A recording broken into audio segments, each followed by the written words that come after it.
Hello everyone, welcome to my channel. இன்னைக்கு நாம standard 9 chapter number 5 coordinate ஜாமெட்ரியில் exercise 5.5ல 5th சம் வந்து பார்க்க போகிறோம். கொஸ்டின் என்ன கொடுத்துருக்காங்கன்னா, ஒரு ட்ரையாங்கிளோட ஆர்த்தோ சென்டர், அதுக்கப்புறம் சென்ட்ராய்டோட பாயிண்ட்ஸ் வந்து எனக்கு கொடுத்துருக்காங்க. அடுத்து அதை வந்து ஏபின்னு கன்சிடர் பண்ணியிருக்காங்க. அடுத்து சிங்கிறது ஒரு சர்க்கம் சென்டர், அப்புறம் ஏசிங்கிறது ஒரு சர்க்கிளோட டயாமீட்டர்ன்ட்டு எனக்கு கொடுத்துருக்காங்க. இங்கே கொஸ்டின் தப்பாக எழுதியிருக்கேன். சர்க்கிளோட டயாமீட்டர். அடுத்து அந்த சர்க்கிளோட ரேடியஸ் என்னன்னு கண்டுபிடிக்கணும். இப்போ நான் இங்கே ஒரு ட்ரையாங்கிள் வந்து கன்சிடர் பண்ணிக்கிறேன். இங்கே இதை வந்து பிக்யூஆருங்கிற ட்ரையாங்கிள்னுட்டு நான் கன்சிடர் பண்ணிக்கிறேன். இங்கே எனக்கு ஒரு மீடியன் லைன் இருக்குது. இந்த லைன் மேலே தான் ஏங்கிற பாயிண்ட் வந்து இருக்குது. அடுத்து பி, அடுத்து சிங்கிற பாயிண்ட் வந்து எனக்கு இருக்குது. இப்போ இந்த ஏங்கிற பாயிண்ட் வந்து இந்த ட்ரையாங்கிளோட ஆர்த்தோ சென்டர்ன்னுட்டு எனக்கு சொல்லிட்டாங்க. அடுத்து பிங்கிற பாயிண்ட் வந்து இந்த ட்ரையாங்கிளோட சென்ட்ராய்டுன்னு எனக்கு சொல்லிட்டாங்க. அடுத்து சிங்கிற பாயிண்ட் வந்து எனக்கு சர்க்கம் சென்டர்ன்னுட்டு எனக்கு சொல்லிட்டாங்க. அடுத்தது ஏசிங்கிறது ஒரு டயாமீட்டர்ன்னுட்டு சொல்லியிருக்காங்க. அப்படின்னா எனக்கு இங்கே ஒரு சர்க்கிள் இருக்குன்னுட்டு நான் கன்சிடர் பண்ணிக்கலாம். இப்போ இந்த சர்க்கிளோட டயாமீட்டர் வந்து எனக்கு ஏசின்னு கொடுத்துருக்காங்க. அதை வந்து நம்ம கண்டுபிடிக்கணும். கண்டுபிடிச்சதுக்கப்புறம் தான் நம்மளால் ரேடியஸ் வந்து கண்டுபிடிக்க முடியும். இப்போ ஏவோட பாயிண்ட் வந்து எனக்கு -3,5, பியோட பாயிண்ட் வந்து 3,3 கொடுத்துருக்காங்க. அடுத்தது சியோட பாயிண்ட் வந்து எனக்கு என்னன்னு தெரியாது, அதை A,Bன்னுட்டு நான் கன்சிடர் பண்ணிக்கிறேன். இந்த இது ஃபஸ்ட்டு ஏசி கண்டுபிடிக்கிறதுக்கு நான் எந்த ஃபார்முலா வந்து யூஸ் பண்ண போகிறேன்னா, செக்ஷன் ஃபார்முலா வந்து யூஸ் பண்ண போகிறேன். செக்ஷன் ஃபார்முலா யூஸ் பண்ணுறதுக்கு நான் எம்மோட வேல்யூவும் என்னோட வேல்யூவும் என்னங்கிறத கண்டுபிடிச்சாகணும். எம்முங்கிறது என்னென்னா ஏபி, அடுத்து பி, என்னங்கிறது எனக்கு பிசி. அப்படின்னா AB/BCங்கிறத எந்த ரேஷியோவில் இன்டர்னலாக டிவைட் ஆகிருக்குங்கிறத நம்ம கண்டுபிடிக்கணும். அதை நான் 2:1 கன்சிடர் பண்ணேன்னா ஏபி வந்து 2/1. அப்படின்னா M/Nோட வேல்யூ எனக்கு 2:1 கிடச்சிருக்கும். இங்கே நான் பின்னாடி எழுதிக்கிறேன். ஏவோட பாயிண்ட் வந்து -3,5, பியோட பாயிண்ட் வந்து 3,3, சியோட பாயிண்ட் வந்து நான் A,Bன்னு கன்சிடர் பண்ணியிருந்தேன். எம்மோட வேல்யூ 2ன்னும் என்னோட வேல்யூ 1ங்கிறதும் கண்டுபிடிச்சிருந்தோம். இப்போ நான் செக்ஷன் ஃபார்முலா எழுதிக்கிறேன். P = M×x2 + N×x1 / M+N, M×y2 + N×y1 / M+N. இப்போ நம்ம ஏசியோட டயாமீட்டர் தான் கண்டுபிடிக்கிறதுனால ஏவை வந்து x1, y1 எடுத்துக்கிறேன். அடுத்தது சியை வந்து x2, y2ன்னுட்டு நான் கன்சிடர் பண்ணிக்கிறேன். அடுத்தது இந்த ரெண்டு லைன் தான் ஏங்கிற லைனு, இது வந்து எனக்கு சிங்கிற லைன்.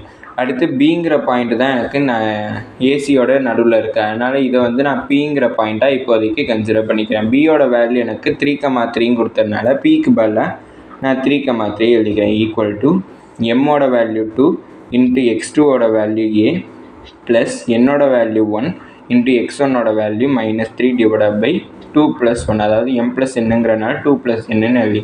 அடுத்து எம்மோட வேல்யூ எனக்கு 2 × y2ஓட வேல்யூ B ப்ளஸ் என்னோட வேல்யூ வந்து 1 × y1ஓட வேல்யூ 5/2 + 1. அடுத்தது 3,3 = 2 × A வந்து 2A. அடுத்து 1 × 3 வந்து 3, இங்கே மைனஸ் இருக்குன்னா -3 எழுதிக்கிறேன், /2 + 1 வந்து எனக்கு 3, 2 × B வந்து 2B ப்ளஸ் 1 × 5 வந்து 5/2 + 1 வந்து எனக்கு 3ன்னு கிடச்சிருக்கு. இப்போ x-ஆக்சிஸோட கோஆர்டினேட்ஸையும் y-ஆக்சிஸோட கோஆர்டினேட்ஸையும் கம்பேர் பண்ணுறீங்க. x-ஆக்சிஸோட கோஆர்டினேட்ஸுங்கிறது என்னதுன்னா கமாவுக்கு முன்னாடி இருக்கிறது. y-ஆக்சிஸோட கோஆர்டினேட்ஸ் வந்து கமாவுக்கு அப்புறம் இருக்குது. அப்படின்னா எனக்கு x-ஆக்சிஸோட கோஆர்டினேட்ஸ் கம்பேர் பண்ணுறேன். 3 = 2A - 3/3. அடுத்தது திருப்பி 3 = 2B + 5/3.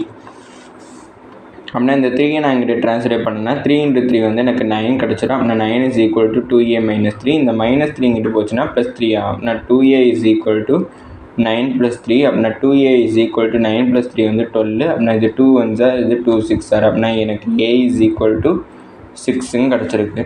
அடுத்து 3, இந்த 3 நான் இங்கே ட்ரான்ஸ்லேட் பண்ணேன்னா அதே தான் தெரியும். 3 × 3 வந்து 9 = 2B + 5.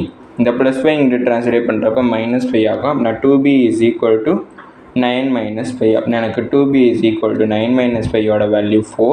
அப்படின்னா இதை கேன்சல் பண்ணனா இது 2 1s, இது 2 2s. அப்படின்னா B = 2ன்னு எனக்கு கிடச்சிருக்கு.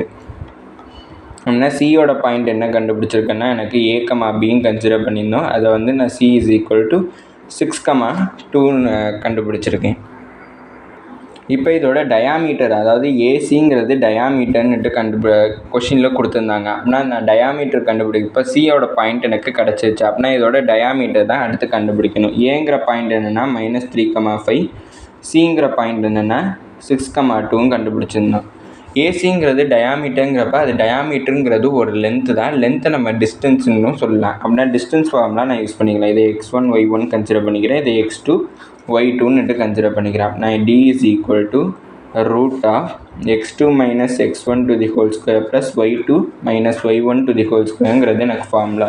ஏசியோட டிஸ்டன்ஸுங்கிறதுனால ஏசின்னு எழுதிக்கிறேன் ஈக்குவல் டு x2க்கு பதிலாக நான் 6 எழுதிக்கிறேன், மைனஸ் x1க்கு பதிலாக நான் -3 எழுதிக்கிறேன். அப்படின்னா -3 to the whole square plus y2 வந்து எனக்கு 2 மைனஸ் y1 வந்து எனக்கு 5 to the whole square equal to root of 6 minus into minus plus ஆயிடும். அப்படின்னா எனக்கு 6 plus 3 to the whole square plus 2 minus 5 வந்து எனக்கு -3 கிடைக்கும் to the whole square. அப்படின்னா எனக்கு AC is equal to root of 6 plus 3 வந்து எனக்கு 9 to the whole square plus -3 square பண்ணால் எனக்கு 9 கிடைக்கும் equal to root of 9 square பண்ணால் 81 plus 9 வந்து எனக்கு 90 கிடச்சிருக்கு. இப்போ இந்த 90 ரூட் ஆஃப் 90க்கு நான் எல்சிஎம் எடுக்கிறேன். எல்சிஎம் எடுத்தேன்னா இது 2 வந்து 5 பண்ண 45 வந்து எனக்கு கிடைக்கும். 2 டேபிளில் பண்ணேன்னா அடுத்து 3 டேபிளில் பண்ணேன்னா 15 கிடைக்கும். அடுத்து திருப்பி 3 டேபிளில் பண்ணால் 5, அடுத்து 5 டேபிளில் பண்ணால் எனக்கு 1 வந்து கிடைக்கும். அப்படின்னா ஈக்குவல் டு ரூட் ஆஃப் இதை இந்த 90யை ஸ்ப்ளிட் பண்ணி இப்படி எழுதிக்கிறேன். 2 × 3 × 3 × 5 எனக்கு கிடைக்கும் ஈக்குவல் டு ரூட் ஆஃப் 2வையும் 5யும் சேர்த்து நான் 10ன்னு எழுதிக்கிறேன் இன்ட்டு 3யும் 3யும் சேர்த்து நான் 3 ஸ்கொயர்னுட்டு எழுதிக்கிறேன். அப்படின்னா எனக்கு ஏசி இஸ் ஈக்குவல் டு இதை நான் ஸ்ப்ளிட் பண்ணி ரூட்டை ரெண்டுக்கு தனித்தனியாக கொடுத்தேன்னா root of 10 × root of 3 square root cancel ஆகிடும். அப்படின்னா 3 × ரூட் 10ன்ட்டு எனக்கு கிடச்சிருக்கு யூனிட்ஸ். இது ஏசியோட வேல்யூ. ஏசிங்கிறது என்னென்னா எனக்கு டயாமீட்டர். கரெக்டாக இப்போ டயாமீட்டரோட வேல்யூ கண்டுபிடிச்சாச்சு. என்ன கொஷினில் கண்டுபிடிக்க சொன்னாங்கன்னா ரேடியஸோட வேல்யூ கண்டுபிடிக்க சொன்னாங்க. ரேடியஸோட ஃபார்முலா என்னென்னா டயாமீட்டர் டிவைடட் பை 2. இதான் ஃபார்முலா. டயாமீட்டர் என்ன கண்டுபிடிச்சிருக்கோம்னா 3 × ரூட் 10. 3 × ரூட் 10 டிவைடட் பை 2ன்னுட்டு எனக்கு கண்டுபிடிச்சிருக்கோம். அப்படின்னா எனக்கு ரேடியஸோட வேல்யூ எனக்கு என்ன கிடச்சிருக்குன்னா 3/2 × ரூட் 10 யூனிட்ஸ்னுட்டு எனக்கு கிடச்சிருக்கு. இதை இப்படியும் விட்டாலும் பரவாயில்ல, இன்னும் ஃபர்தராக டிவைட் பண்ணியே எழுதலாம். எனக்கு ரூட் ஆஃப் 4ஓட வேல்யூ தான் வந்து எனக்கு 2ன்னு கிடைக்கும். கரெக்டாக? அப்படின்னா இந்த 2க்கு பதிலாக நான் ரூட் ஆஃப் 4ன்னுட்டு எழுதிக்க போகிறேன். அப்படின்னா radius is equal to 3 divided by இந்த 2க்கு பதிலாக நான் ரூட் ஆஃப் 4ன்னு எழுதிக்கிறேன் இன்ட்டு ரூட் ஆஃப் 10. அப்படின்னா 3 × ரூட் இருக்கிறது எல்லாத்தையும் ஹோல் ரூட்டாக நான் 10/4ன்னு எழுதிக்கிறேன். அப்படின்னா இது 2 2s are 4, 2 5s are 10. அப்படின்னா எனக்கு 3 × ரூட் 5 டிவைடட் பை 2 யூனிட்ஸ்ன்னு எனக்கு கிடச்சிருக்கு. ரேடியஸ் இப்படி எழுதினாலும் ஓகே, இப்படி எழுதினாலும் ஓகே. அப்படின்னா எனக்கு ரேடியஸுக்கு 2 வேல்யூவில் எது எழுதினாலும் ஓகே தான். ரேடியஸ் வந்து 3/2 × ரூட் 10 யூனிட்ஸ்னு எழுதலாம். ஆர் ரேடியஸோட வேல்யூ 3 × ரூட் 5 டிவைடட் பை 2 யூனிட்ஸ்னு எழுதலாம். இதோட இந்த வீடியோ முடிஞ்சிச்சு. தேங்க்யூ.